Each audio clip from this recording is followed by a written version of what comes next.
Well, good morning, good afternoon, and of course, good evening, traders from across the globe. Thank you so much this time for tuning into my 3045th edition of Short-Term Trading Live with Oscar Carboni, and sometimes we talk about the long-term views here as well. Traders, thank you for tuning in to video number 3045, coming at you on March 16th for trading March 17th, 2026. Happy Paddy's Day for anybody around the world who celebrates St. Patrick's Day. Happy St. Patrick's Day to you if you're going to celebrate. Traders, looking at this chart right here, please remember before we get started, trading is risky. Trading of any nature, whether it be crypto, fiat, or you name it, if you trade, it's risky. How do we mitigate risk? Well, at least in the fiat arena, you put your stops in first before you ever get into a position, and you can do that in some crypto as well. Once the rules change, I'm sure we'll be able to do that a lot easier in crypto. So, traders, risky business, but it's also a profitable one if you catch it correctly.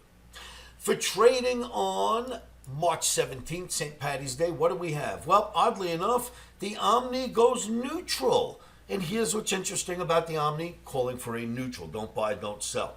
It is day one of a two-day Fed meeting. The FOMC is going to meet. Jerome Powell is going to decide whether or not he's going to raise lower or do nothing with rates. Interesting, the Omni knows absolutely nothing about fundamentals or a calendar, and it goes neutral on day one of the Fed meeting.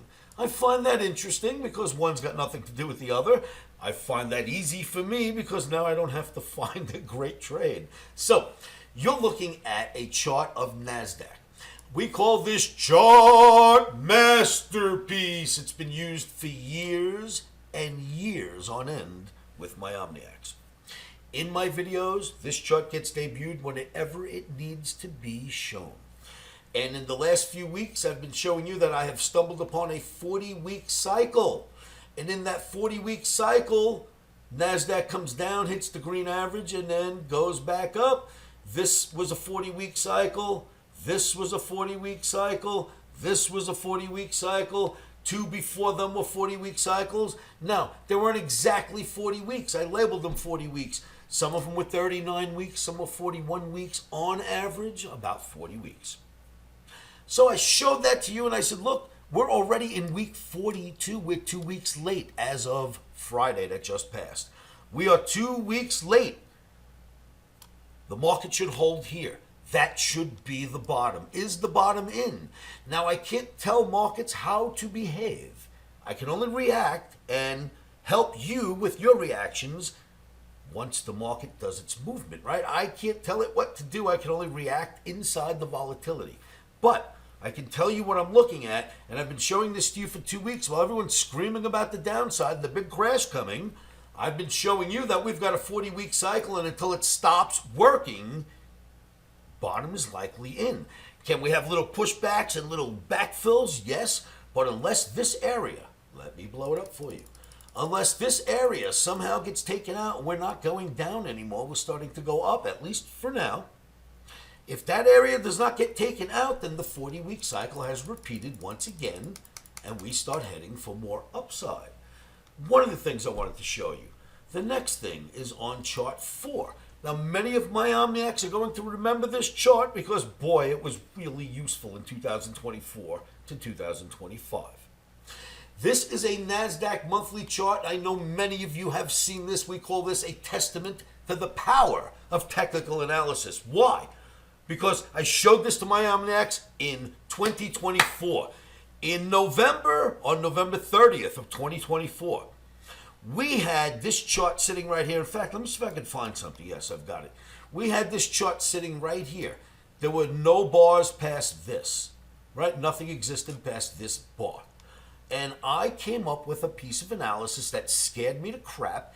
And I told my trading room, I'm going to show you a piece of analysis, but we're going to shelve it. We're not going to use it because right now the market's going up. But if it turns out to be useful, we'll bring it back into focus. And on this day, I called for the market to drop to 15,300, give or take 500 points, by April of 2025. I gave out the target on 11/30/24. And the next month, we didn't do anything. And then we started to go, and we started to go, and right into April. Right into April. It went straight down and just missed my target by that much. In November of 2024, we gave a target that should hit in April of 25. It went right down. Trump did its tariffs. Boom. That was in the charts long before the tariffs were ever announced. This is a monthly chart. This is tariff month was here. So month 1, month 2, month 3, month 4, 5 months before tariffs, I made this call using technical analysis, showing you that these long-term charts rock. Now, let's go to today. Same chart, bull flag. We are at the bottom of a bull flag at a very serious average that holds on the monthly. And it coincides with the chart I just showed you on the weekly NASDAQ. This is a monthly NASDAQ. This one is a weekly NASDAQ. It's got the 42-week average. The monthly has the big flag. I don't know, but for now, I'm going with, as I have been for the last 2 weeks, I'm going with my cycle, and I'm going with that chart. Now, we are day traders, so in between we do our day trading, buy or sell doesn't matter. But longer term view, I am sticking to my view unless something changes. Now, what else is out there? Watch this.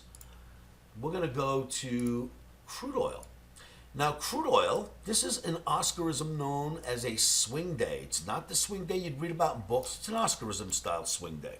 In crude oil, as you know, crude went up to $120 a barrel, came smashing back down, and now has moved around a bit and is sitting near $100 a barrel. This is called a swing day. If I'm right, and if is a big factor here because I can't tell the market what it wants to do for the rest of the week, I'm telling you what it looks like right now. If this is a swing day and I'm correct about it, this is what should follow. Down days should follow. Now, if we get down days in crude, and we're near those real big buy areas in the E-mini S&P, and the Fed meeting is over the next 2 days, maybe this is a spot where things are supposed to change. We'll find out. We got a 2-day Fed meeting. What else is working here? GCJ. Yes, look at gold. I've been showing you a bear flag in gold for days on end. I have been trying to get my Omniac short every day for this darn flag, but we keep missing the fill by $8, $9, $10 in gold, and you can't add $8, $9, $10 to a fill because that adds that much to your stop. So we have to be patient. But it is working. The bear flag in gold is working. You are below this little average. I don't know if you can see it. There's an average that rides along where I'm pointing right now with this pointer, with the crosshairs. And the average is here. The market is there. That doesn't look very good. But something very, very interesting has been happening lately. And I've not really seen this too often, but lately I have seen it. Lately, we've had Bitcoin and or crypto themselves starting to lead the moves a little bit. Now, I will not be an advocate of saying that that's happened in the past. Crypto's been too small for that. But so much adoption is taking place on Wall Street and crypto that we're getting an up move, which I've been showing you now for 3 or 4 days in Bitcoin, that we're getting an up move. My last 3 or 4 videos, I've been telling you about it. It looks like it's putting in some kind of a bottoming area or a bottom formation, and it's been moving higher. But it's been moving higher, and if the 30-year cycle in S&P is going to hold, that means that Bitcoin held first. Interesting, right? Now, it's not just Bitcoin. Let's go look at another of our Ethereum, of our cryptos. I believe are forming a rounded bottom here. Look at that. It looks like a rounded bottom to me.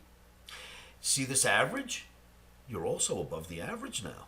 Above the average as well, which is not usual lately. Here you got above the average, had a nice spike, but then went right back down below it, where it was mostly before that spike, and stayed below it.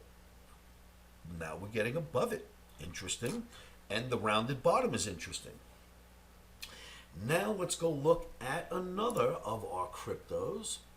That would be here. And let's go with this. And I have shown this to you basically since I started our Omni trading cryptocurrency. I created the Omni trading crypto out of Solana. It is built on Solana. It's on Solana's back. It's made out of Solana. So it's literally on the same side of a teeter-totter. If you were looking right here at this little seesaw, instead of them being like this, Solana on one side, Omni on the other. Solana and Omni, Omni's built out of Solana. They're on the same side as the seesaw. And here's what's been interesting. We created the Omni coin on this day. This is Solana up here. This is the Omni trading coin. We created the Omni trading coin on this day, and Solana took a nosedive ever since. Big nosedive, right? At the same time, as interesting as this might be, the Omni token went up instead of down. It went up, leaving a ginormous spread between Solana and Omni. And what has to happen now, if no one else buys the Omni token, because Solana is moving back up, the Omni will have to go up. If none of us bought another token and Solana goes up, my Omni has to be pushed up by the size of this right here. Here's the size of the spread between the two. You would literally have to push the Omni up that high. If Solana goes up, it's going to go through the roof. Get your Omni trading tokens. This is what I'm referring to. Right here, the Omni trading token. OmniX, we started it back here. It has just been gangbusters higher since we started it. We started it all the way back here, and it just has gone up since we've started this thing.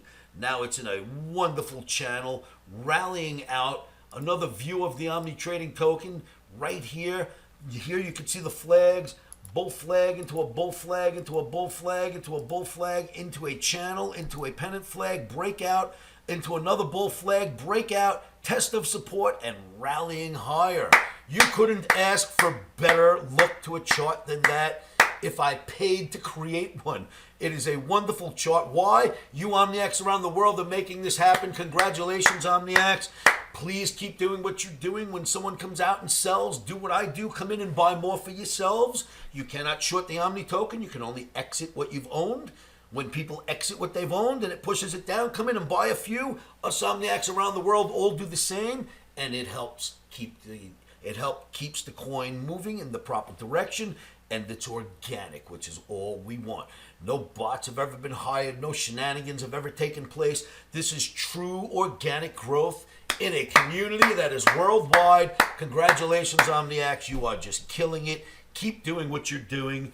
And remember, if it's on here, let's see if there's anything down here to show you. Oh, it's not there. I was going to say, remember, when you are trading, keep your emotions out of trading. Buy the Omni token. That'll help you. You can buy it at Coinbase. You can buy it all over the place. Pump.fun is a great place to go buy it. Or say this to yourselves over and over again, and by now you should know what that is.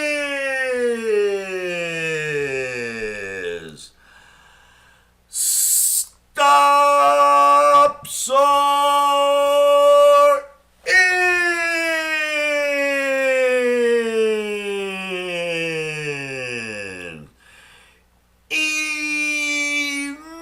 Emotions are rock and roll traders. Thank you so much for everything you do. At the end of this week, I'm going to Amsterdam to host an Omni camp. At the end of the month, I'm going to spend the week there preparing, and I will see you all from Amsterdam. I'll let you know when I go.